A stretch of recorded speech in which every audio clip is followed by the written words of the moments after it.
हमारे वीडियोस मसीहियों को ये समझाने और बताने के लिए बनाए जाते हैं कि प्रभु यीशु मसीह का दूसरा आगमन बहुत ही शीघ्र है और कैसे एक मसीही व्यक्ति को अपना जीवन बाइबल के अनुसार बिताना है, और उन लोगों के लिए भी बनाए जाते हैं जो जीवित और सच्चे परमेश्वर को खोज रहे हैं।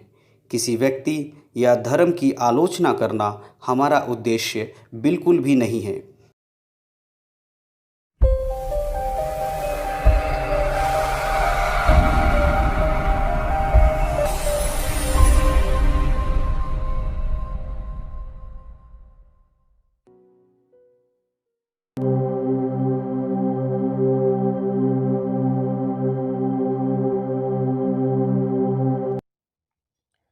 आप सभी को प्रभु यीशु मसीह के नाम से जय मसीह की।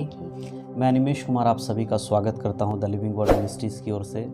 और आज हम फिर से आप सबके सम्मुख में हैं परमेश्वर के वचन के साथ। तो आज के दिन हम पढ़ने जा रहे हैं लूका रचित सुसमाचार उसका अध्याय 2। हमने पहले लूका रचित सुसमाचार का एक अध्याय पढ़ा है। अगर आप लोगों ने वो वीडियो नहीं देखा है, अगर आप लोगों ने उस वीडियो को अभी तक नहीं देखा है तो आपको डिस्क्रिप्शन में इसका लिंक मिल जाएगा और ऊपर आई बटन में भी आपको इसका लिंक मिल जाएगा, आप उसको देख सकते हैं। पहले आप इस वीडियो को देख लीजिए और उसके बाद आप अगर पहले जो अध्याय का वीडियो नहीं देखा है तो आप ज़रूर उस वीडियो को देखें। तो आइए हम आज लूका रचित सुसमाचार उसका दूसरा अध्याय पढ़ने जा रहे हैं। हम प्रार्थना करेंगे और परमेश्वर के हाथों में समर्पण करके इस अध्याय को पढ़ेंगे। आइए हम सब मिलकर प्रार्थना करें। सर्वशक्तिमान पिता परमेश्वर, हम आपका धन्यवाद करते सुंदर समय के लिए जो आपने हमें दिया प्रभु जी। इस कार्यक्रम के माध्यम से पिता परमेश्वर क्रिसमस क्या है परमेश्वर जानने के लिए प्रभु सभी के परमेश्वर आप सहायता मदद करें प्रभु जी। आपके वचनों से पढ़कर पिता परमेश्वर हम समझने पाए यीशु मसीह का जो उद्देश्य संसार में हमारे लिए था वो क्या था परमेश्वर, और कैसे परमेश्वर आपने अपने इकलौते पुत्र के द्वारा मनुष्य जाति का उद्धार किया। प्रभु इन वीडियो के द्वारा बहुतों को ये समझने में आने पाए प्रभु जी कि यीशु मसीह कौन है और क्यों यीशु मसीह संसार में आए और वो क्रूस पर मारे गए और तीसरे दिन मुर्दों में से जी उठे। इसके लिए परमेश्वर वीडियो को देखने वाले हर एक व्यक्ति के परमेश्वर हृदय को आप खोलें, उनके मनों को खोलें, आपके वचनों को समझने के लिए पिता उनकी सहायता मदद करें प्रभु, और उद्धार में आने के लिए सहायता मदद करें प्रभु। धन्यवाद करते पिता, जब हम वचन पढ़ते हैं पिता आपकी सामर्थ परमेश्वर हमें समझ देने पाए, बुद्धि देने पाए, ताकि प्रभु जी हम इन वचनों को अच्छे से समझें और दूसरों को समझाने पाए प्रभु। धन्यवाद करते हैं। आगे के समय आपके हाथों में समर्पण करके यीशु मसीह के नाम से मांगते हैं, आमीन आमीन। तो आइए हम सब मिलकर आज अध्ययन करेंगे, मनन करेंगे लूका रचित सुसमाचार उसका अध्याय 2। लूका रचित सुसमाचार अध्याय 2। उन दिनों में अगस्तुस कैसर की ओर से आज्ञा निकली कि सारे जगत के लोगों के नाम लिखे जाएं। यह पहली नाम लिखाई उस समय हुई जब क्विरिनियुस सीरिया का हाकिम था। सब लोग नाम लिखवाने के लिए अपने अपने नगर को गए। अतः यूसुफ भी, इसलिए कि वह दाऊद के घराने और वंश का था, गलील के नासरत नगर में यहूदिया के दाऊद के नगर बैतलहम को गया कि अपनी मंगेतर मरियम के साथ जो गर्भवती थी नाम लिखवाए। उनके वहां रहते हुए उसके जनने के दिन पूरे हुए और वह अपना पहलौठा पुत्र जनी और उसे कपड़े में लपेटकर चरनी में रखा, क्योंकि उनके लिए सराय में जगह न थी। और उस देश में कितने गडरिये थे जो रात को मैदान में रहकर अपने झुंड का पहरा देते थे। और प्रभु का एक दूत उनके पास आ खड़ा हुआ और प्रभु का तेज उनके चारों ओर चमका और वह बहुत डर गए। तब स्वर्गदूत ने उनसे कहा, मत डरो, क्योंकि देखो मैं तुम्हें बड़े आनंद का सुसमाचार सुनाता हूँ जो सब लोगों के लिए होगा, कि आज दाऊद के नगर में तुम्हारे लिए एक उद्धारकर्ता जन्मा है और यही मसीह प्रभु है। और इसका तुम्हारे लिए यह पता है कि तुम एक बालक को कपड़े में लिपटा हुआ और चरनी में पड़ा पाओगे। तब एकाएक उस स्वर्गदूत के साथ स्वर्गदूतों का दल परमेश्वर की स्तुति करते हुए और ये कहते दिखाई दिया, आकाश में परमेश्वर की महिमा और पृथ्वी पर उन मनुष्यों में जिनसे वह प्रसन्न है शांति हो।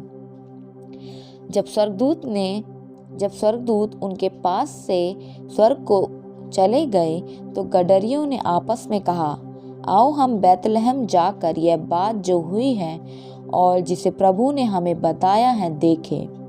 और उन्होंने तुरंत जाकर मरियम और यूसुफ को और चरनी में उस बालक को पड़ा देखा।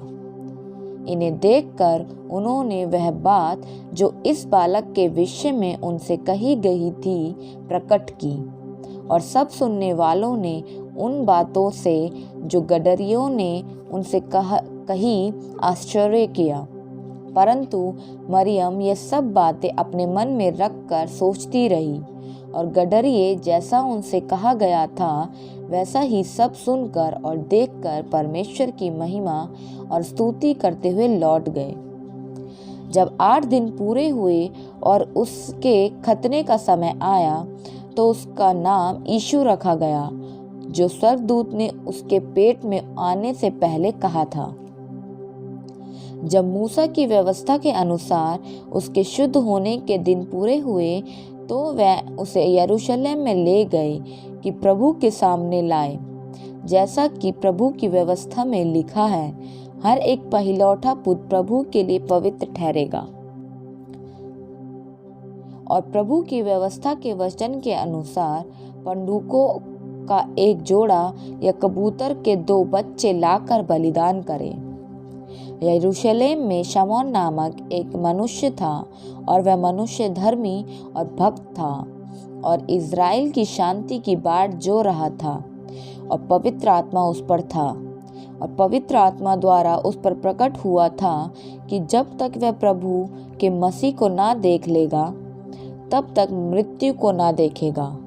वह आत्मा के सिखाने से मंदिर में आया, और जब माता पिता उस बालक यीशु को भीतर लाए कि उसके लिए व्यवस्था की रीति के अनुसार करें, तो उसने उसे अपनी गोद में लिया और परमेश्वर का धन्यवाद करके कहा, हे स्वामी, अब तू अपने दास को अपने वचन के अनुसार शांति से विदा करता है, क्योंकि मेरी आंखों ने तेरे उद्धार को देख लिया है, जिसे तूने सब देशों के लोगों के सामने तैयार किया है, कि वह अन्य जातियों को प्रकाश देने के लिए ज्योति और तेरे निज लोग इज़राइल की महिमा हो। उसका पिता और उसकी माता इन बातों से जो उसके विषय में कही गई थी आश्चर्य करते थे। तब शमौन ने उनको आशीष देकर इज़राइल में बहुतों के गिरने और उठने के और एक ऐसा चिन्ह होने के लिए ठहराया गया है जिसके विरोध में बातें की जाएंगी, वरन तेरा प्राण भी तलवार से वार पार छेद जाएगा। इससे बहुत हृदयों के विचार प्रकट होंगे।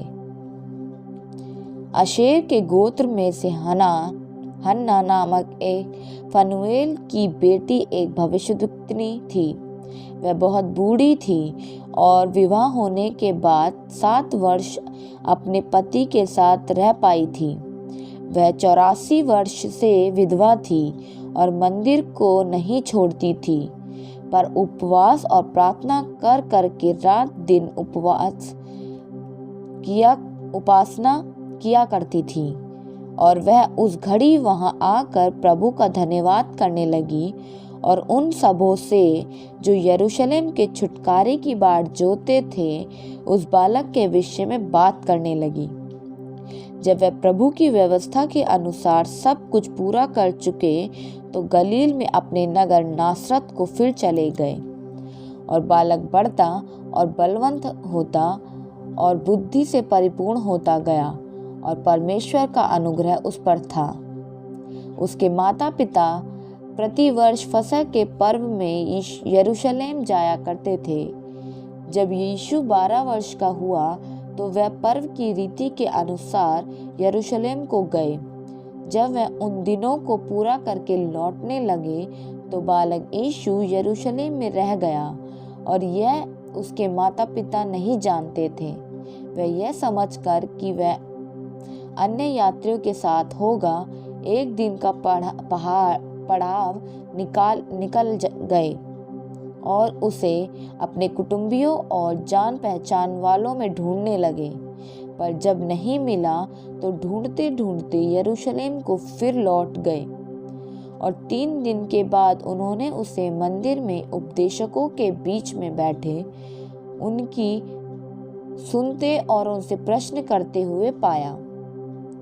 जितने उसकी सुन रहे थे वह सब उसकी समझ और उसके उत्तरों से चकित थे। तब वह उसे देखकर चकित हुए और उसकी माता ने उससे कहा, हे पुत्र, तूने हमसे क्यों ऐसा व्यवहार किया? देख, तेरा पिता और मैं कुढ़ते हुए तुझे ढूंढते थे। उसने उनसे कहा, तुम मुझे क्यों ढूंढते थे? क्या नहीं जानते थे कि मुझे अपने पिता के भवन में होना आवश्यक है? परंतु जो बात उसने उनसे कही उन्होंने उसे नहीं समझा।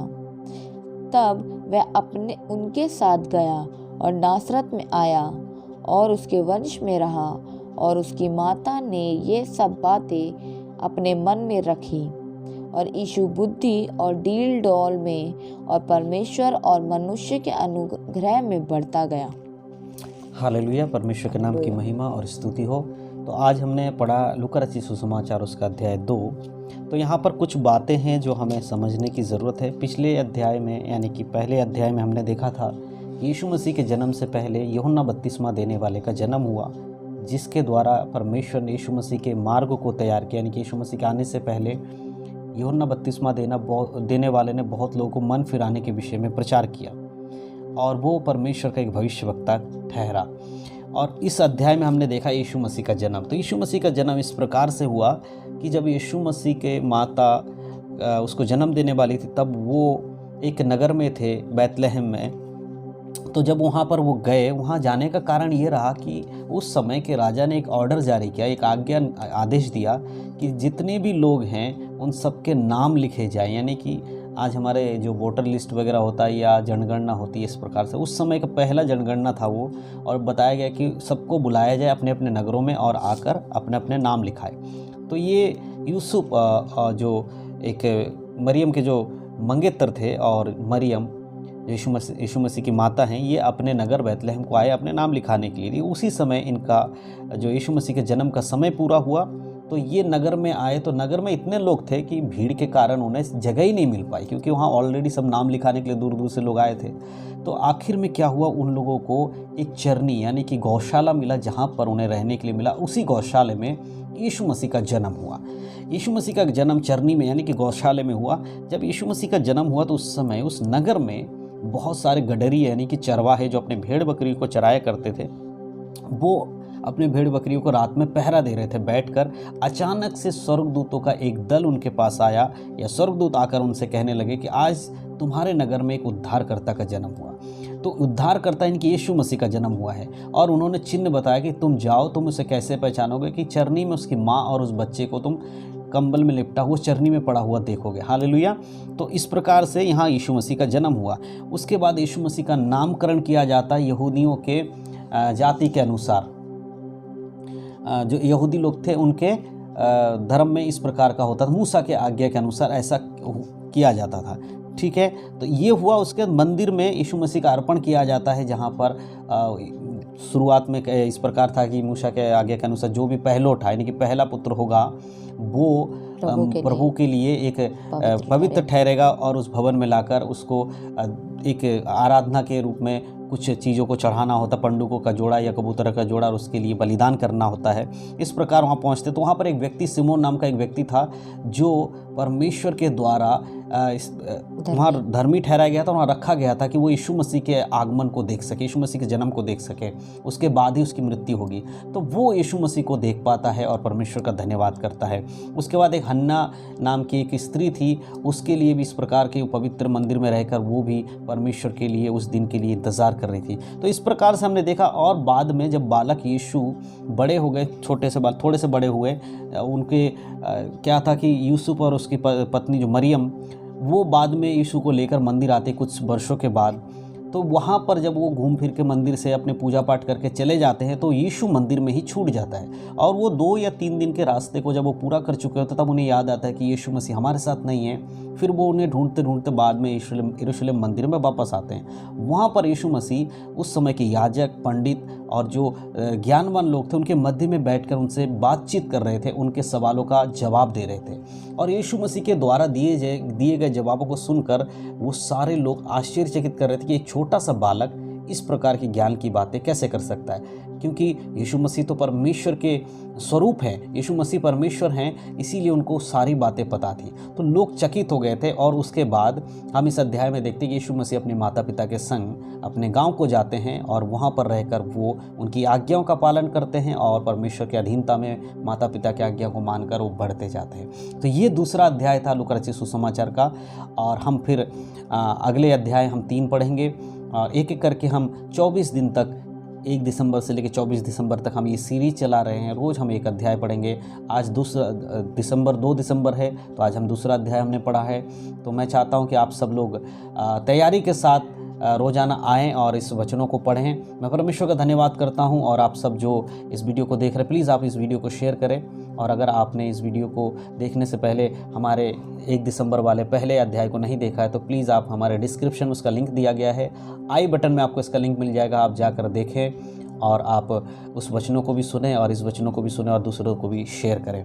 मैं विश्वास करता हूं इन वचनों के द्वारा परमेश्वर आप सबको आशीषित करेंगे और आपके परिवार में एक क्रिसमस का जो हकीकत है उसको जानने में परमेश्वर आपकी सहायता करेगा। क्रिसमस वो नहीं है जो संसार आज मना रही, क्रिसमस वो है जो बाइबल हमें बताती है। क्रिसमस का मतलब यीशु मसीह का जन्म लेना, मनुष्य के पापों के लिए मर जाना और मुर्दों में से तीसरे दिन उठ जाना ताकि मनुष्य उद्धार पा सके। हालेलुया। तो इसी चीज़ को समझने के लिए हम ये सीरीज चला रहे हैं लूका रचित सुसमाचार 1 अध्याय से लेके 24 अध्याय तक। तो क्रिसमस 25 दिसंबर को है, हम 24 दिसंबर तक ही समझ जाएंगे कि क्रिसमस का सही मतलब क्या है। तो मैं धन्यवाद करता हूँ परमेश्वर का और आप सभी का धन्यवाद हमारे साथ जुड़ने के लिए। इस वीडियो को शेयर करना बिल्कुल ना भूलें। हमारे चैनल को the living word ministry YouTube channel को सब्सक्राइब कर लें, बेल का आइकन को दबा लें ताकि सारे वीडियोज़ के नोटिफिकेशन आप तक पहुँच पाएँ। उसके लिए बेल का जो आइकन है दबाना बिल्कुल ना भूलें। प्रभु यीशु मसीह के नाम से आप सबको जय मसीह की। आशीषित रहें। परमेश्वर आप सबके परिवार को संभालें, उद्धार में बनाए रखें। यीशु मसीह के नाम से जय मसीह की।